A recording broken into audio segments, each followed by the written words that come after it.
So I was thinking about an idea that I might be able to use with my students this year when it comes to trying to demonstrate a really complex idea like the process of accretion.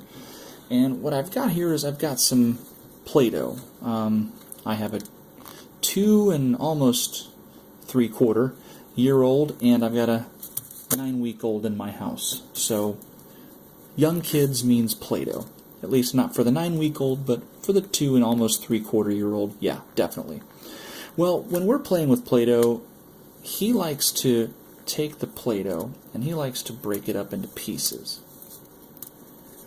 And we were playing the other day, and it got me thinking about the upcoming year and how I might reflect on what I'm doing and how I'm teaching, and what are some things I could change or make easier for my students to understand, or give them an exercise and inquiry and see where they can take it. And this kind of came to my mind recently.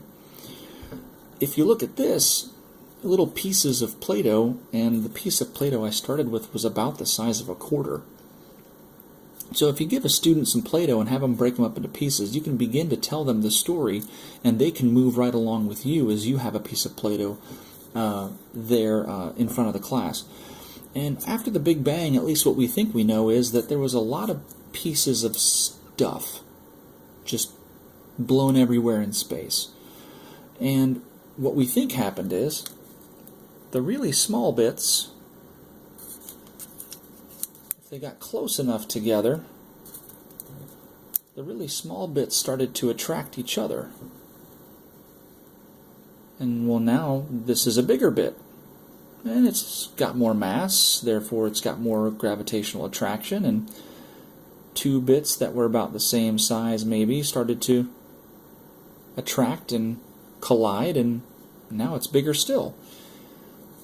And well, really, you can get them to start being attracted to small things now, or the bigger things are attracting a lot more things, and pretty soon the big things that are all circulating start to attract themselves to each other, and before long, you've got, through accretion, you've got a planet, or in some cases, you've got a star, or whatever that heavenly body might be. Well, if you do that for a student, now what they've got is they've got a planet. So that's accretion. But here's where I think the real power of this demonstration comes in.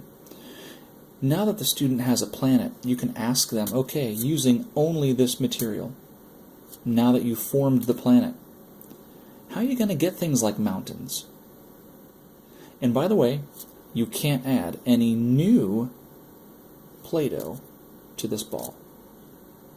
Well, I think this is what you might find. I haven't done it yet with my students, of course, because this idea came to me over the summer, but here's what I think you're going to find. You're going to find one of 2 things. The first, I think, is the most obvious.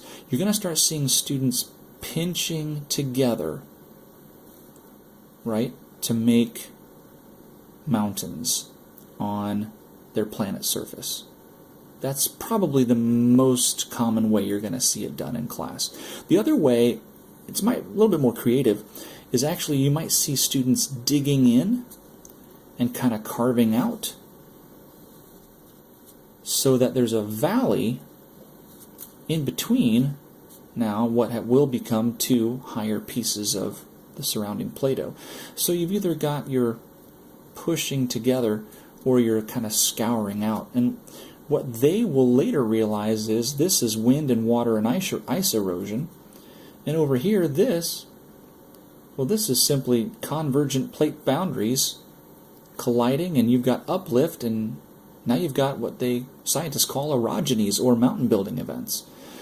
But I wouldn't go that far with this demonstration. This is an exercise in inquiry. I would just ask them, after they've made their planet, how can you make mountains without adding anything else to this ball of Play-Doh? Just using this Play-Doh as a planet. And don't use words like orogeny or erosion or convergent plate boundaries. Just let them explore. And you know what? I think this will end up being more powerful of a learning tool than maybe a lot of those slideshows or lectures we were planning on giving our kids this year. So, try that this year with your kids. and good luck.